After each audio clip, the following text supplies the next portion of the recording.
Get ready to hear the truth about America on a show that's not immune to the facts with your host, Dan Bongino. Nice, big updates. Finished the audiobook yesterday, recording it. Very happy. You're going to love it. Book 2 coming out September 24th, Exonerated. Pick it up today.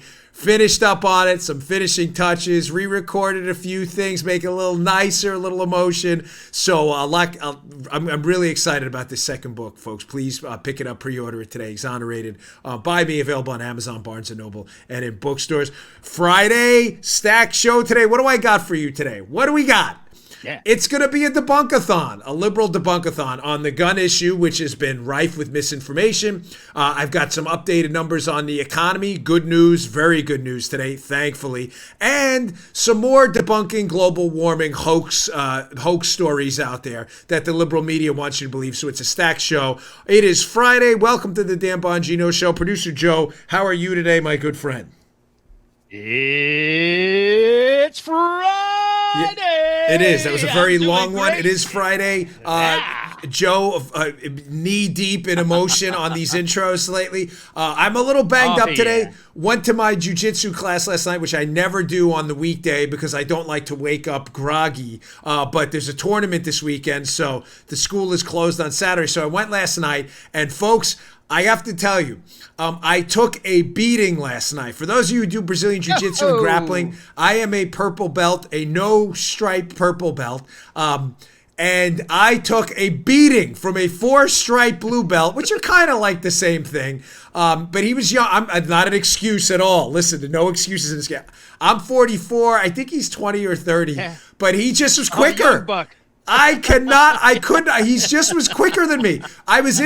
We were doing this mount drill where you get in a mount position on a guy. You know, you've seen it in street fights a lot, and you got to hold it. I couldn't hold this guy down. I could not. He was just quicker than me. And my brain, because I'm old and I'm decaying, my half-life it's speeding up. I'm like carbon dated, okay?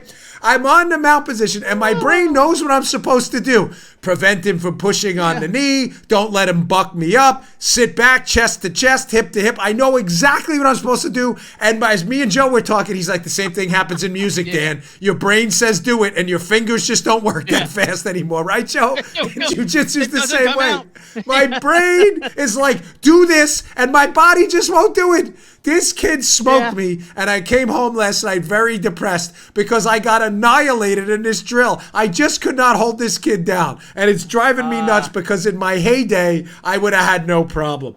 Gosh. All right. Listen, get into content because we got a stacked show for you today. I'm trying, buddy. All right. Today's show brought to you by my buddies at Helix Sleep. Thank God for the Helix Sleep mattress last night because I slept well and woke up and felt pretty good. Go to helixsleep.com/Dan. Get up to $125 off all your mattress orders. Here's the difference with Helix Sleep. Helix Sleep has a customized mattress. They have customized a quiz, and it takes 2 minutes to complete this custom quiz, and they'll customize that mattress to you. Don't go buy some mattress made for Joey Bag of Donuts and someone that doesn't have your sleep preferences. Why would you do that? Are you a side sleeper, a hot sleeper? You like a plush bed? You like a firm bed? With Helix, there's no more guesswork and no more nonsense. They can even split the mattress down the middle based on the 2 minute. That's it. Take 2 minutes to fill out their quiz. They can split it down the middle if you and your spouse, significant other, whoever you're sleeping with there in the bed has different preferences, right? Just go to helixsleep.com/Dan, take their 2-minute sleep quiz, and they'll match you to that customized mattress for the best sleep of your life. We have 2 of these in our house, and we love them. My daughter has one, and me and my wife have one. It's fantastic, the Helix Sleep mattress. They have a 10-year warranty. You get to try it out for 100 nights free. That's how confident this is the best mattress in the business. 100 nights risk-free. They'll even pick it up for you if you don't love it, but you will.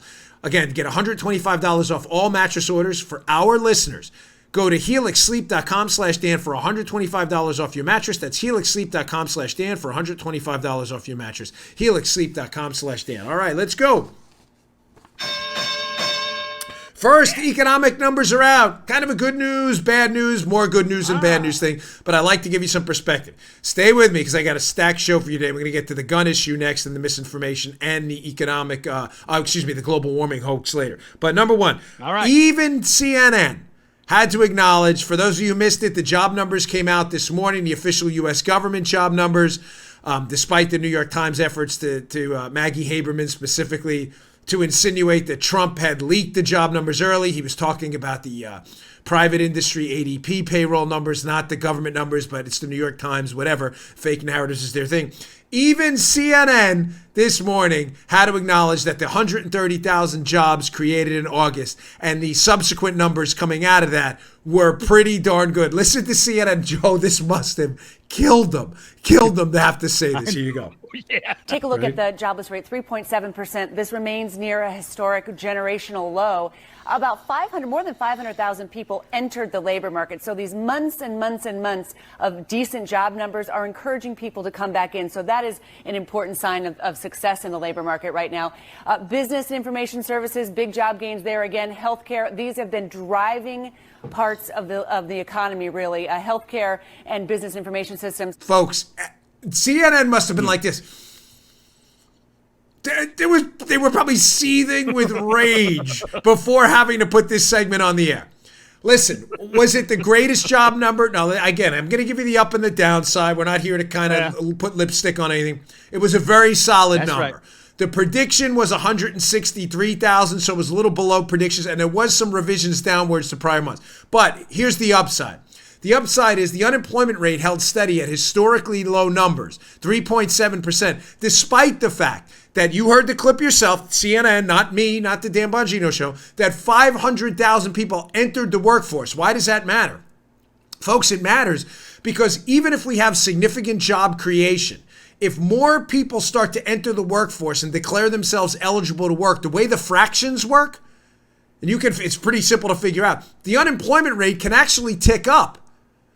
Meaning job growth was so strong and so solid that even though more people entered the workforce and declared themselves eligible to work, the unemployment rate, percentage of people unemployed over the percentage of people eligible to work, still held steady.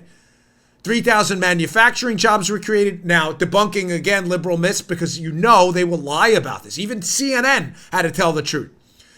Liberal politicians will lie to you. That's what they do. That's how they make their living. That's all they're about. They live in fairy tale land. They're the Teddy Ruxpins of politics. You stick a quarter in them, they'll tell you any story you want. They're going to say, well, wage growth, this is only for the rich. Ladies and gentlemen, wages grew 3.2%. Again, a lot of that wage growth was focused at the lower end of the wage scale, not the higher end. Wages are going up. They went up 3.2%. So the liberal myth that, well, wages are stagnant, again, it's just not true. I don't know what else to say. It's just not true. They just made it up. It's incorrect. You are not accurate. You can repeat over and over, well, wages are stagnant. That doesn't make it true. That just makes you a liar. And it makes the people who repeat it idiots for not doing their own homework. I'm sorry. You're just dumb. You're repeating incorrect information over and over, pretending it's true, and you're deceiving people. Again, I'm giving you the up and the down because it's only right to do that. The numbers weren't spectacular. They weren't off the charts. They were below expectations. They were very good, however. These are not bad job growth numbers. They're solid, especially 10 years into a recovery. And having to deal with 8 years of Obama's anemic recovery. Here's Fox Business with some other notes. I want you to pay particular attention to the notes here, in the video clip, about Black and Hispanic unemployment as well, minority unemployment. Go with the Fox clip. Average hourly wages up 0.4% month over month. For the last 12 months, it's up 3.2%. Now, the labor force participation rate edged up at 63.2%. Average hourly work week also up 0.1 hour to 34.4 hours. Non-supervisory wages rose 11 cents. The white unemployment rate, 3.4%. Black unemployment rate at a historic low since they've been keeping records in 1972, 5.5%. Hispanic unemployment rate 4.2%. Asian unemployment rate 2.8%.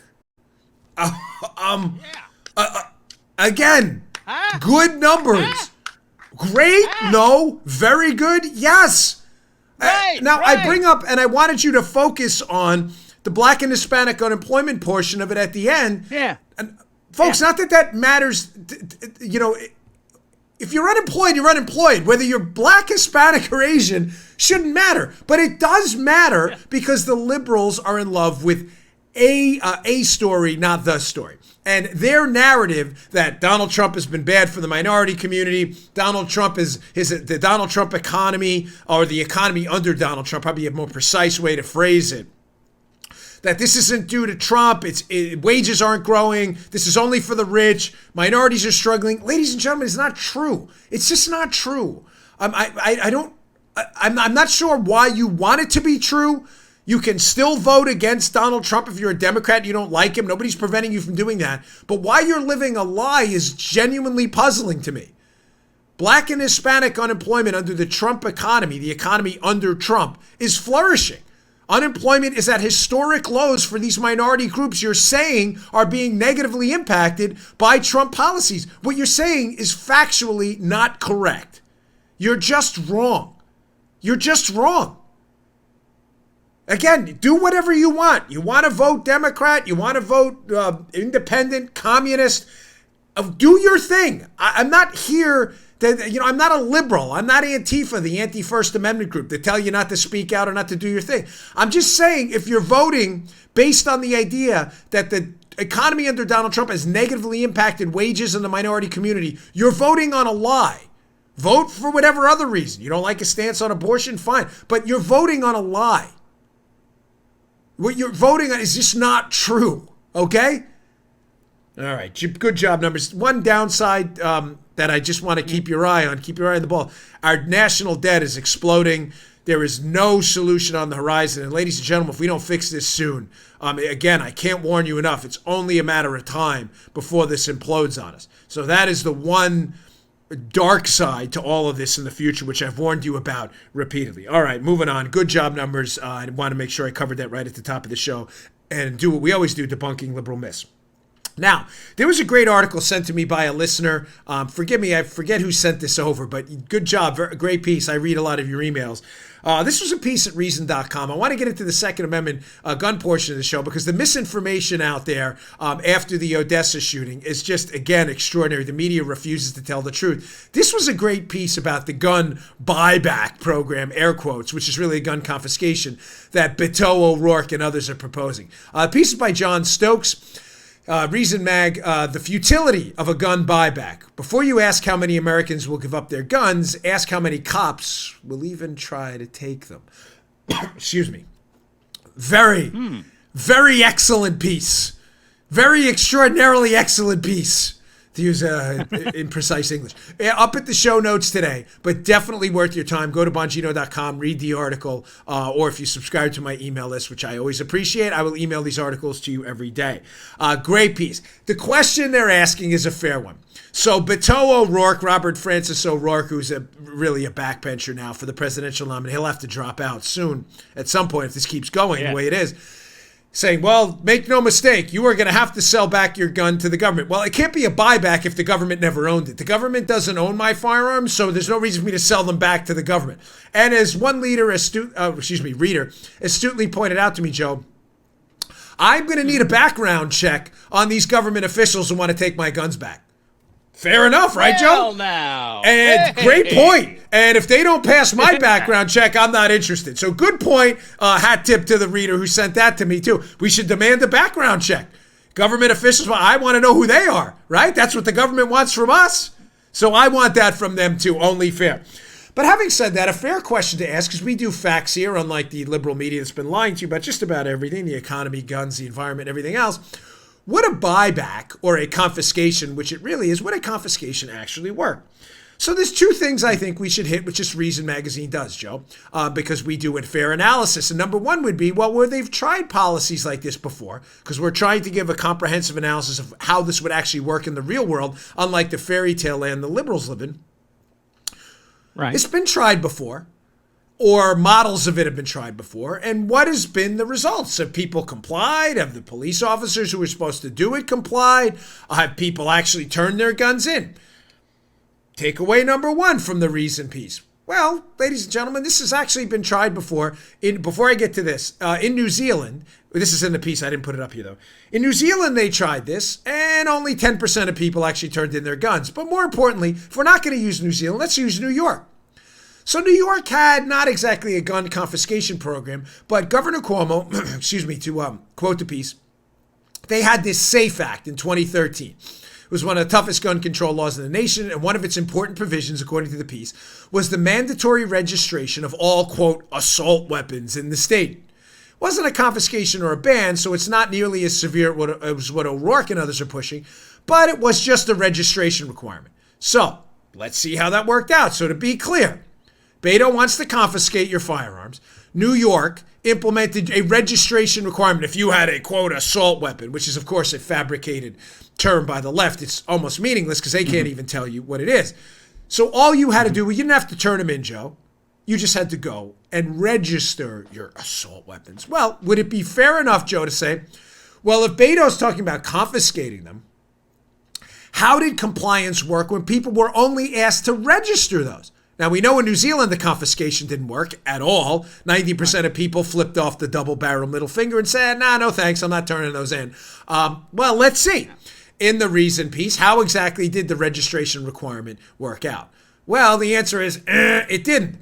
A conservative estimate by the National Shooting Sports Foundation found that New Yorkers owned, they're being conservative here, that New Yorkers owned about 1 million assault weapons, air quotes, I have to put that in there, at the time the ban was passed. So you would assume, Joe, you'd get 1 million registrations for these, quote, assault weapons, right?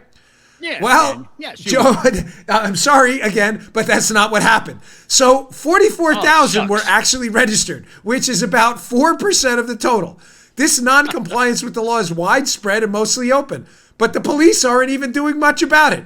The piece goes on to talk about how the cops and a lot of local sheriffs and a lot of local police department and law enforcement supervisors and officials in these places are like, nah, we're not going to do that. We're not wasting police assets to go and take people's... I'm sorry, we're just not doing it. So you have a twofer.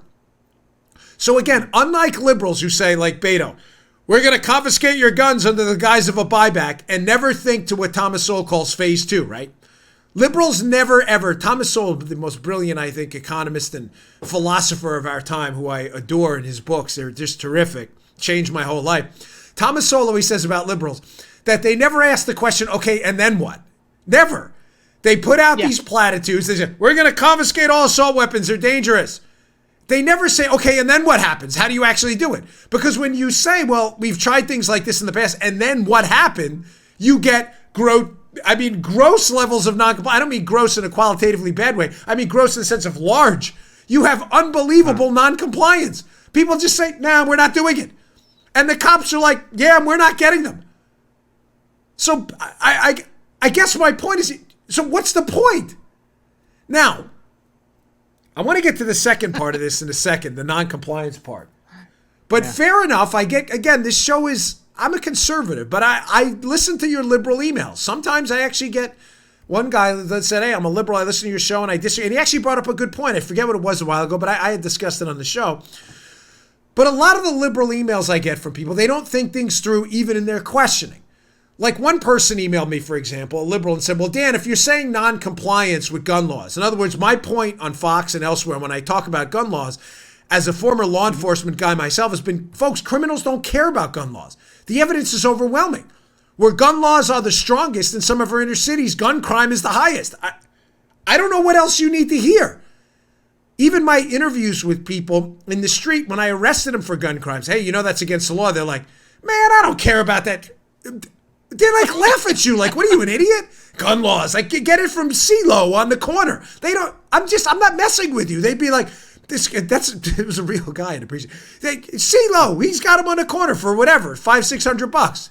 The Saturday night specials, those guns. They're like, gun law, what are you, an idiot? They look at you like you're crazy. Like, dude, why would I care about gun laws? They just don't care. The evidence is overwhelming. But fair enough, liberals have emailed me and said, well, what's the point of any law then?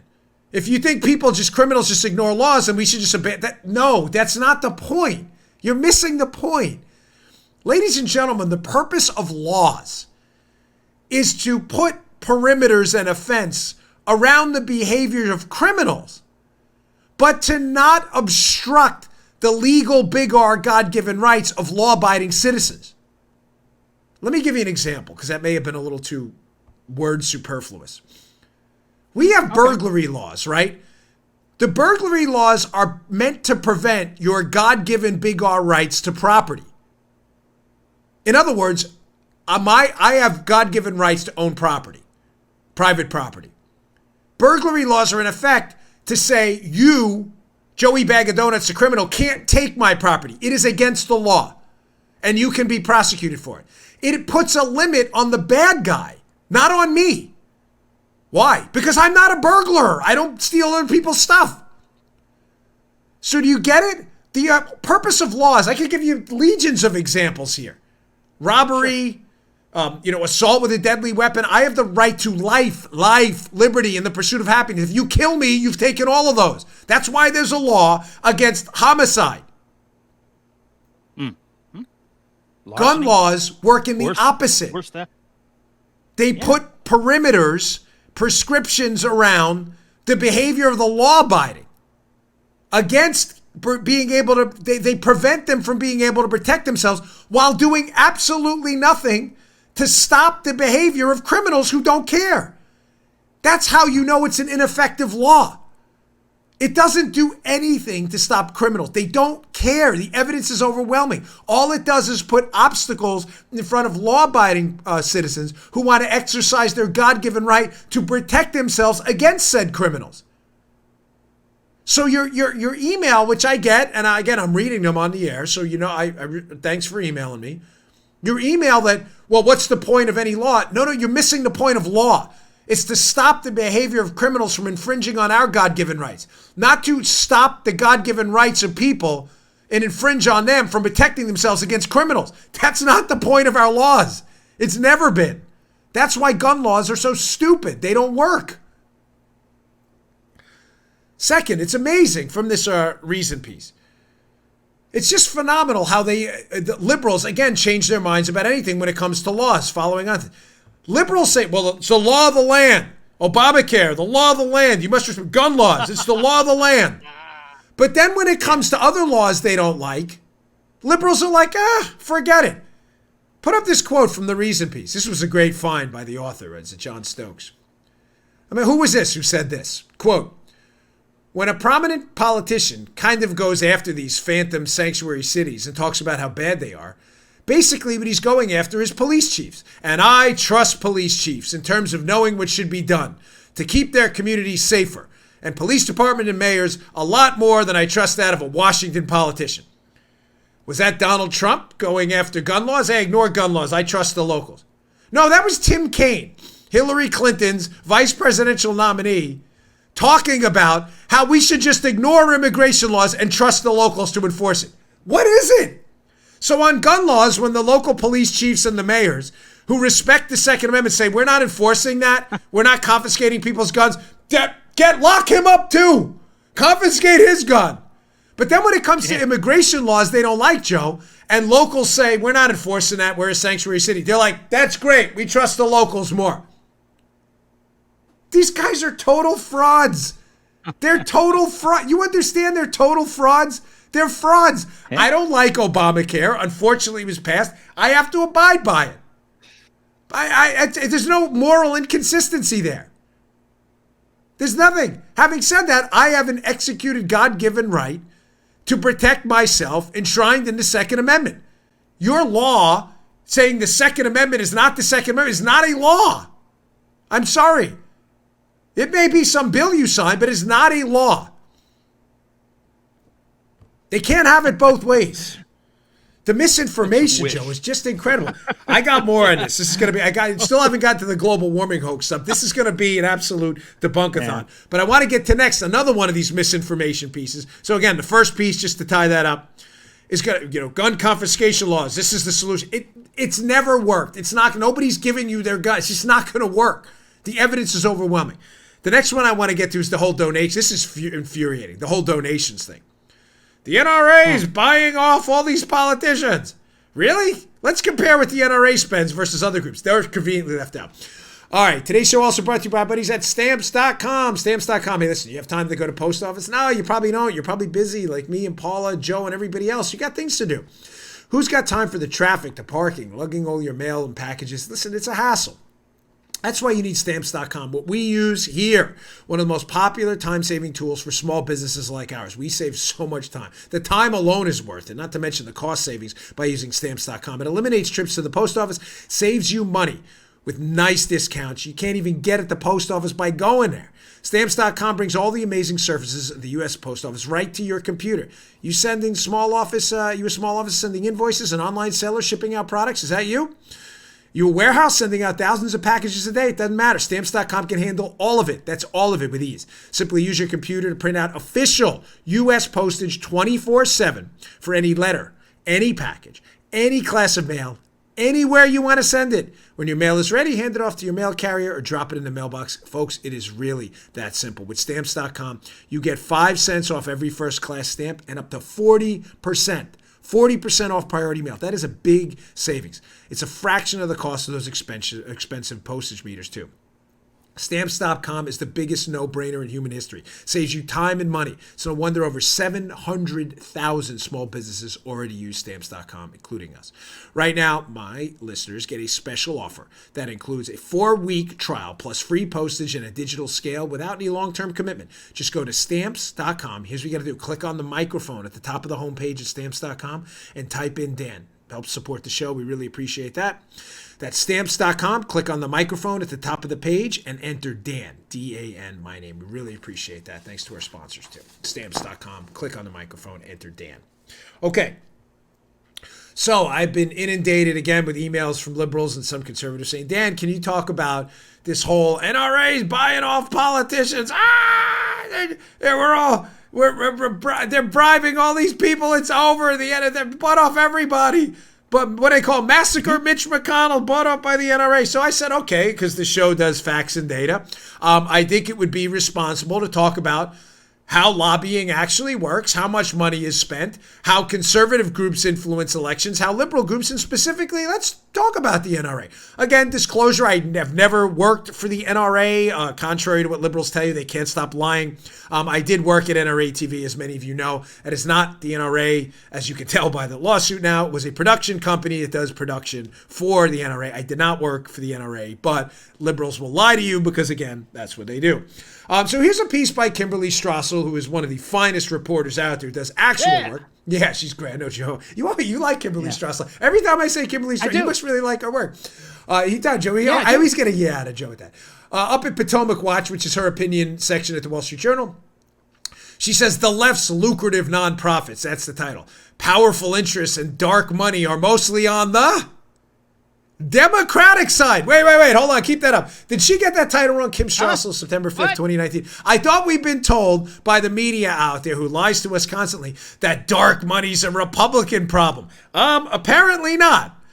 From Kim Strassel's piece, let's talk about how much dark money is spent on liberal causes versus conservative causes. Okay, let's get right to it. Liberal public policy charities, organized under the 501c3 tax code, bagged $7.4 billion of this foundation money in 2014. This dark money. So liberals, just to be clear, because I know liberals have a tough time with math. So this dark money they're talking about, liberal nonprofit or liberal public policy charities, got $7.4 billion. For conservative charities, the figure must have been higher because we've been told by the media clearly it was higher than $7.4 billion because dark money is a Republican problem. No, the figure was a mere $2.2 billion. That $7.4 billion also dwarfed the total 2013-2014 campaign receipts to federal, state, and local campaigns. $4.1 billion on that spending cycle by independent groups, $830 million. So, folks, you have almost 3 times as many liberal public policy initiatives, big influencing elections and public thought. You have nearly 3 times as much money going into liberals. It's a dark. I'm telling you, I wake up every morning. I'm like, what? Can you tell me? Is there just one thing liberals tell the truth? I'm not kidding. I'm not talking about personal stuff, and I'm talking about the big macro too, not the micro issues. Because I don't want to get into like individual stories. But in the macro debate about the big things, education, economics, firearms, the Second Amendment, abortion, right to life, do liberals tell the truth about anything?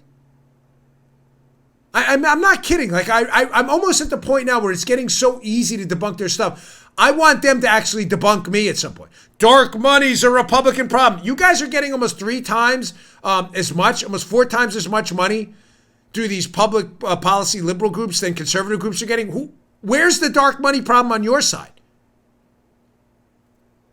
Now, let's get to the NRA specifically. So here's a National Review article about how much money specifically has been spent by each of these, by the NRA versus by Planned Parenthood and others. I have it up in the show notes today for you to check out. Folks, by Alexandra DeSantis. This is from February 28th of 2018. NRA critics ignored the political influence of Planned Parenthood. From the piece. Folks, again, the NRA, you may say, the NRA spends money on lobbying, and they do donate to candidates. There's no doubt about that. I'm not here to tell you they don't. The problem I have with the liberal critics of it is when you bring up the counterpoint that Planned Parenthood, in many cases, and their affiliates and associated groups, donates more money. They don't, well, that doesn't matter. That doesn't influence how we think. It's only the bad guys at the NRA that do. So from the piece, during the 2016 election cycle alone, Planned Parenthood's political action arms shelled out over $38 million to elect Democratic politicians.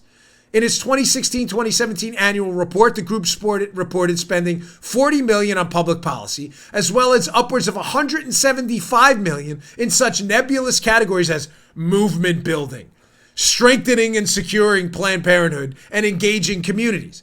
Undoubtedly, much of that money is flooding into the pockets of those who will push for policies that benefit Planned Parenthood's bottom line by protecting abortion on demand. Keep in mind, and unlike the NRA, they get taxpayer money upwards of $500 million a year, or did.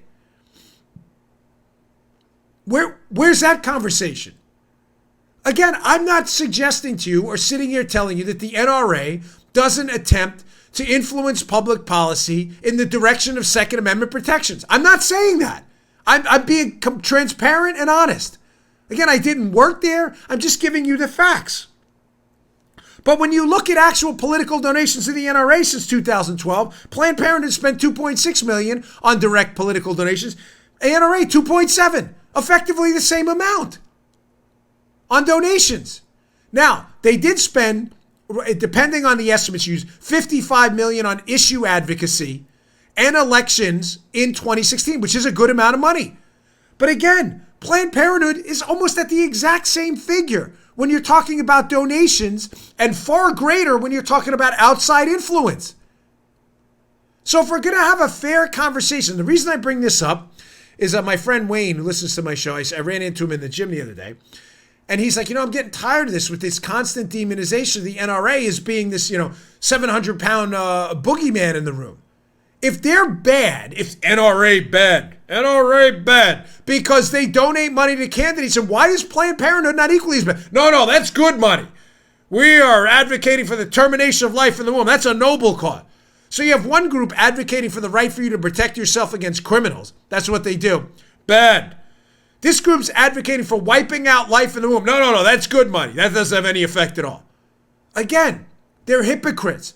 You as a conservative or a libertarian with principles, we have no problem saying, yes, you are correct. There are lobbies out there that advocate for the Second Amendment and the rights of firearm owners out there. Yes, you're correct. Does that money go to some politicians? Yes, it does. Does that influence those politicians? I would think. Oh, how can you say that? Because I'm not an idiot. Now, does it influence all politicians? No. You may say that's impossible, Dan. You get a donation. Does it? Ladies and gentlemen, I have been a Second Amendment advocate on this show for my entire life and during my entire tenure doing the Dan Bongino show. I assure you, if I ran for office and the NRA had donated money to me, it's not going to make me extra super Second Amendment support. You get what I'm saying? Are there some on the fence that may be influenced by political money? Folks, we'd be morons to say no, all of us. Of course, we're human beings. They're influenced by this stuff. I have no problem saying that. But most of the people advocating for Second Amendment rights believed it before the NRA donation. Having said that, the same goes for Planned Parenthood. Because again, we're principled here. We're not liars like the left. There are liberals out there running for office, Joe, who believe in that life could be terminated in the womb up to the 9th month of pregnancy. They believe that. The Planned Parenthood donation isn't going to affect them one bit. It's going to help them. But likewise, vice versa. Are there other Democrats out there who may have had pro-life tendencies who now, because of Planned Parenthood money, are going to become rabidly pro-abortion? Of course. But again, we're principled, unlike the left, that just will not tell you the truth. Blood money, the NRA. What about blood money at Planned Parenthood, where actual life is terminated? It's infuriating. All right, you know what? Let me get this one more sponsor for today, because I want to go. I've got a lot of really good stuff for you. Red flags for red flag laws. Big trouble for red flag laws. And I got the perfect example. And I also have, I have some video at the end of the show I don't want you to miss. The Ban This Brigade. Hat tip Elizabeth Harrington on Twitter. This montage on CNN of liberals wanting to basically ban everything in existence. It's priceless, so stay tuned. All right, today's show brought to you by Bravo. Bravo! I got their shirt on. Bravo Company Manufacturing. Ladies and gentlemen, they manufacture the finest rifles and pistols in the market. When I went to go pick up my BCM rifles, my rifle and pistol at the FFL, the guy behind the counter told me, Dan, these are really, really some of the best in the business. BCM rifles, if you're in the market for a rifle or a pistol, ladies and gentlemen, Bravo Company Manufacturing is the only place you should be looking. They are really, really high quality, precision-made equipment. Now, having said that, BCM rifles, this is not a sporting arms company. They manufacture life-saving equipment. They understand that their rifles and pistols could wind up in the hands of an end user that's a citizen who needs, unfortunately, to protect his life in a situation that that he wish wouldn't have happened. Their rifles and pistols will wind up in the hands of a police officer, military officer out there. They manufacture life-saving equipment. They manufacture their equipment right here. They build it to combat standards because they believe the same level of protection should be provided to every American, regardless if they're a private citizen or a professional. They manufacture by hand. They are hand-assembled rifles and tested by Americans in Heartland, Wisconsin, to a life-saving standard. They put people before their products. They feel it's their moral responsibility. BCM rifles. Their moral responsibility, provide tools that will not fail the end user when it's not just a paper target, but God forbid someone trying to do them harm.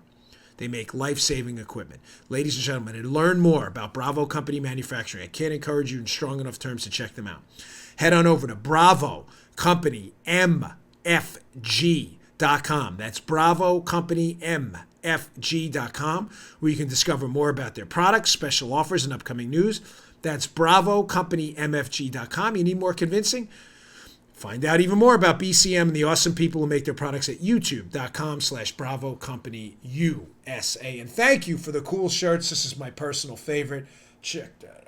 Sorry, folks, had to back away from the microphone. I just said check that out in case you missed it on the audio only. I know, I get a lot of emails from you. I'm sorry. It's like, Dan, you drive me crazy. Sometimes I'm in my car and you back away from the mic. I promise you, when I back away from the mic, it's usually me saying something like, check out this shirt. And it's me on the video just showing the shirt. That's really it. So my fault. I know. I'm just a very active, animated guy. It's the Italian part of me. Okay, red flag for red flag laws. Big trouble. You know I don't support these. I believe they entirely violate due process, and I believe they will have severe unintended consequences. A little bit of background. What are red flag laws? They're the equivalent of gun, they call them gun violence protection orders, where you can go to court without charging someone with a crime. That's the problem I have with these. And you can have someone's someone's guns confiscated or firearms confiscated without accusing them of a crime. Now, folks, the potential for abuse. Now, I don't have any doubt that if you were to implement these, like anything else, Joe, I mean, if we were to implement a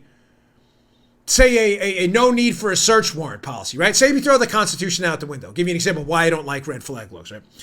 If we were to throw out the search warrant requirement in the Constitution, yes, you would prevent some crimes. Cops could just storm into whatever house they wanted. Eventually, you're going to find people selling drugs. You would have sacrificed liberty for security, and later you'd have none because there'd be a mass revolt because people would want their civil liberties back, right? The same thing with red flag laws. Are you going to stop some gun crimes? Probably. The problem I have with them is the potential for abuse is massive. How do I know that? Look at this story at Legal Insurrection. What's going on in San Francisco right now? Be up in the show notes by Leslie Eastman.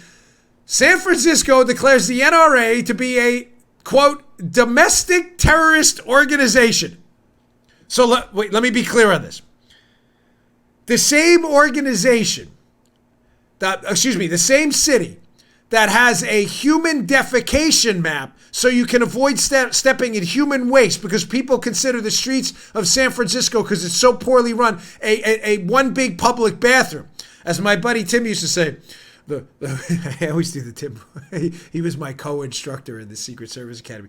He said, the world's a man's bathroom, Dan. He was I don't think he meant that in San Francisco, okay? They can't even clean the poop off the streets. They want to start designating people domestic terror because you're an NRA member or you're a member of the NRA.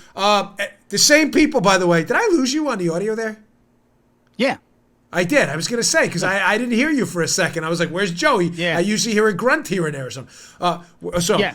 We're talking about the NRA. So San Francisco, that can't clean the poop off its own streets, you want them to be able to designate people. The San Francisco government has a red flag and be able to take your guns. Now, this is the same city, by the way, San Francisco. Remember the story from a week ago? The same city that doesn't want you anymore in official city paperwork to refer to felons as felons. They want you to refer to them as justice-involved persons. So just to be clear, in San Francisco, the human waste in the streets, capital of the United States, the defecation capital of the world, San Francisco. If you were an NRA member, you were a domestic terrorist.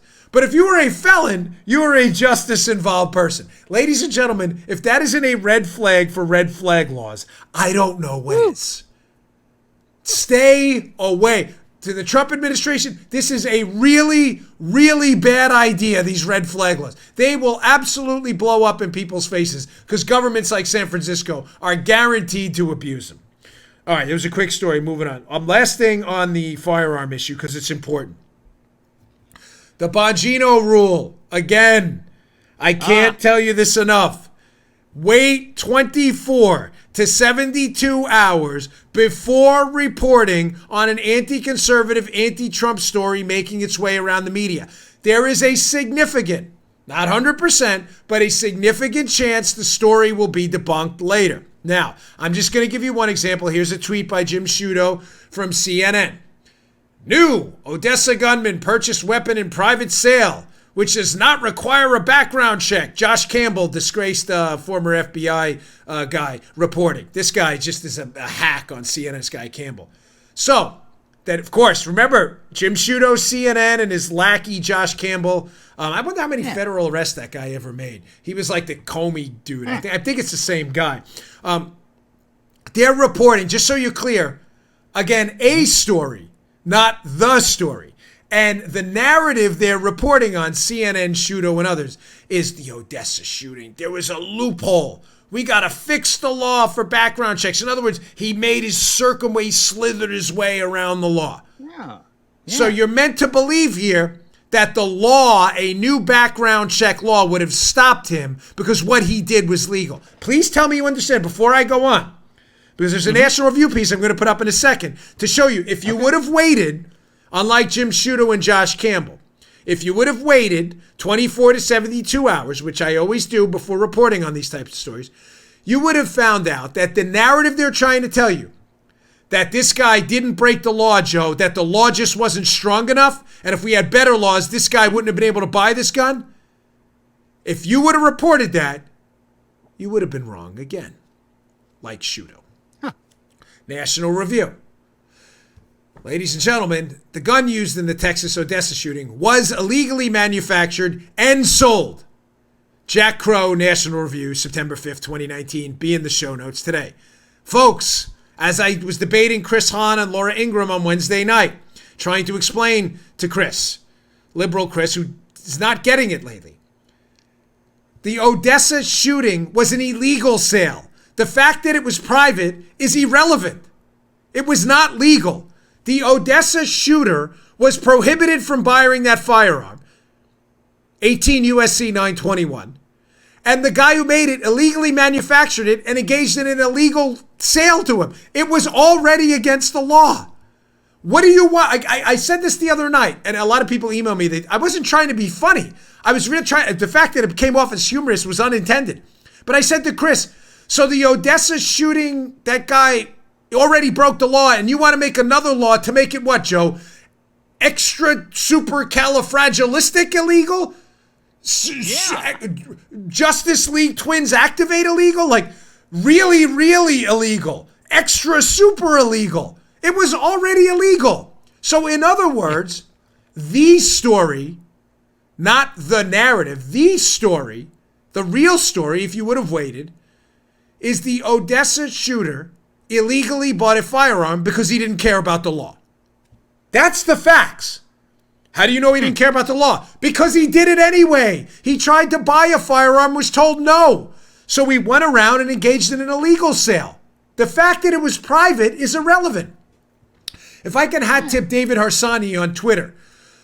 Harsanyi made a great point on Twitter. Notice how the liberal, this is a excellent verdict is in. Excellent point, David Harsanyi. Joe, when someone buys crack in the street in a private sale, do you refer to that as a private crack sale?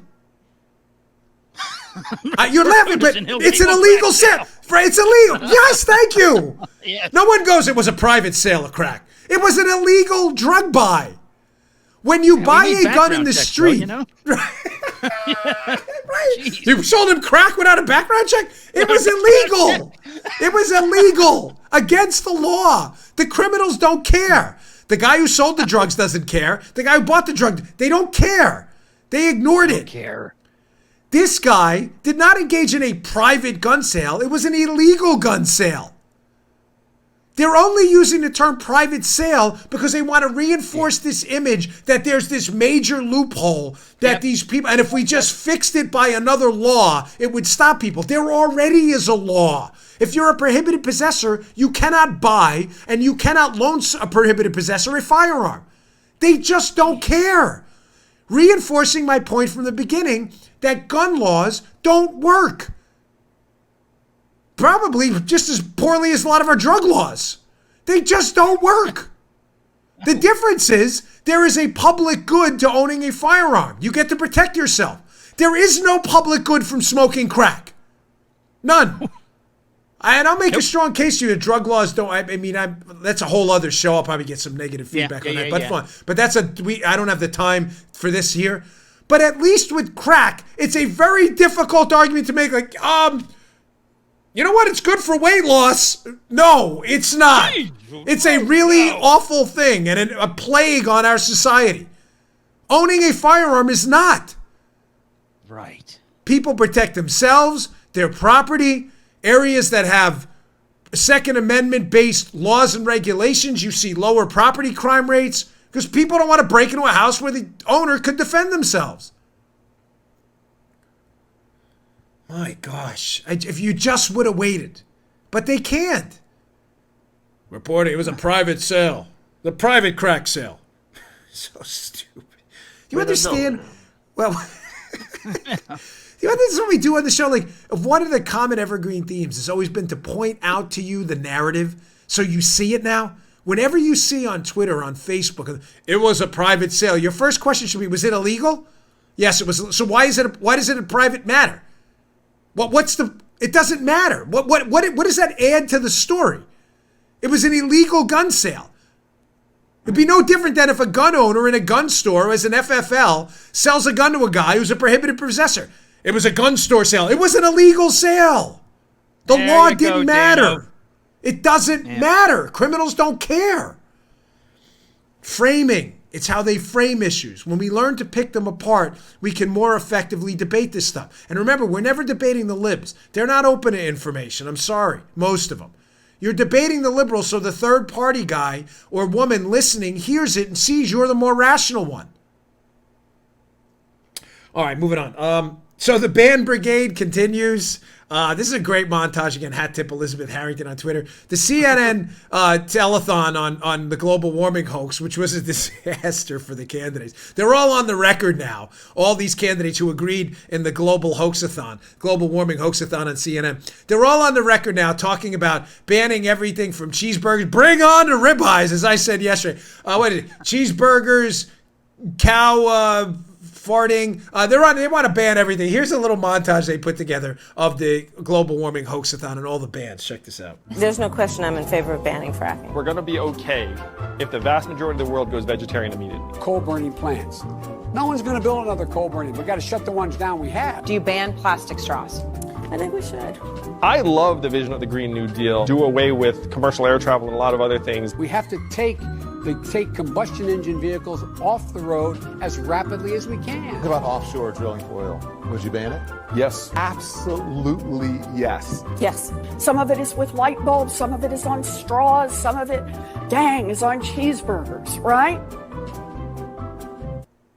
I was writing that down. You see my pen? I was furiously writing down. So here's the ban from the hoaxathon. Here's the ban list. The Democrats want to ban straws, plastic straws, coal. I wrote so fast I can't even read what I wrote. What is that? Oh, natural gas. It looks like cars. I have such awful hair. They want to ban air travel, engines, combustion engines, offshore drilling. What is this one? Cheeseburgers and meat. So straws, coal, gas, air, travel, engines, drilling, meat, and cheeseburgers. This is, folks. What's left? What, I don't know. I don't know what's up. I don't know how my house would even function. No meat for dinner. I wouldn't be able to travel up to New York to work. I can't drive anywhere because I have a combustion engine. We do have natural gas. It's right over in the other place, right? Coal, I don't know what percentage, but and plastic straws. I use glass straws in the house anyway. It's not really much of an environmental thing. Although, listen, if we can find options, great. But folks, do you understand how ridiculous this party has become? The ban brigade. And I just took a couple notes here because I think what makes our show different is I like to add just a level of color commentary, just not to rant. I mean, rants are great, but they don't really help you a lot. But just remember, I cited Thomas Sowell before to tie the show together. If you read Thomas Sowell's fantastic book, Vision of the Anointed, he talks about this, how the central planners have this fatal conceit, to quote Hayek as well, this fatal conceit, this knowledge problem, but they don't think it's a problem. In other words, the people want to plan your world. Get rid of coal, get rid of gas, we're going to plan for solar. You understand, if they had the knowledge to effectively implement an energy policy that was market-based, effective, and would work, they'd be in the private sector and not in government. The reason they're in government telling you what you can't do is because they failed at finding what you could do in the private sector. They could find no way to find a hole in our economy they could fill, and they can't make any real money in the private sector because they're not smart enough. So they go into government and they have the fatal conceit of the knowledge problem where they think they're now smart enough in government to tell you what they couldn't figure out in the private sector themselves. The anointed ones, as Thomas Sowell calls them in his Vision of the Anointed. Self-anointed. Genius planners who couldn't plan a simple company to make money in the private sector, but all of a sudden can figure out how to marshal the resources of the entire U.S. economy. Sure. Good job, guys. All right, amazingly, I'm going to wrap this up. This is another great article from Commentary Magazine in the show notes today. I'd really like you to read this. It's very short, but it's very good. John Steele Gordon, September 3rd, 2019, Commentary Mag. Global warming or bad data? Garbage in, garbage out. Folks, more debunking of the biggest hoax of our time, the global warming hoax. More evidence, I should say. Now, you would think if you were trying to show, Joe, I'll get to some snippets from this piece in a second. If you were trying to show that the globe was warming, Joe, do you? It's not a trick question. I'm not setting you up. But as the audience ombudsman, we're going to need our hat. Here we go. The audience ombudsman hat. I'm going to give it to Joe. Doesn't have it yet. Official. If we were looking to see that the globe was warming and to prove that the global warming hoax was not a hoax, do you think you'd need temperature readings to do that? Not a trick question. Yes, Dan, temperature readings would be very good, major right? Part, Dan. Right, Yeah. would be a major part of showing the temperature went up. Okay, good job. The audience ombudsman comes through in the clutch. Well, Joe, do you think those temperature readings would be a problem if the devices you were using to obtain those temperatures were, say, sitting behind a Chinese food place that had a heat vent blowing onto the temperature? Would that be a problem? No. Just throwing that out there for you. That would suck everything up, Dan. Very nice. Very witty. Yes. From the commentary piece, this is so good. So, folks, we have these temperature sensors, right, that are trying to prove the global warming hoax is real. Well, what's the problem with these sensors? So check this out. Many of these sensor stations have a big problem.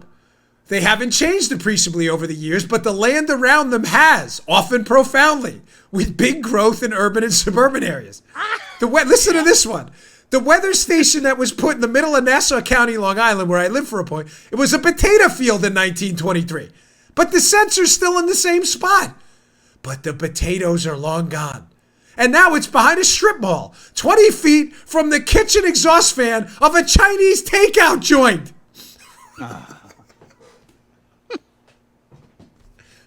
You think that might impact folks? These weather stations haven't moved. It's kind of a problem if you're behind a kitchen exhaust fan. You think that may be an issue? Now, the incompetence here is stunning. Now, you may say, okay, you just mentioned one. No, the piece goes on. I'm not done.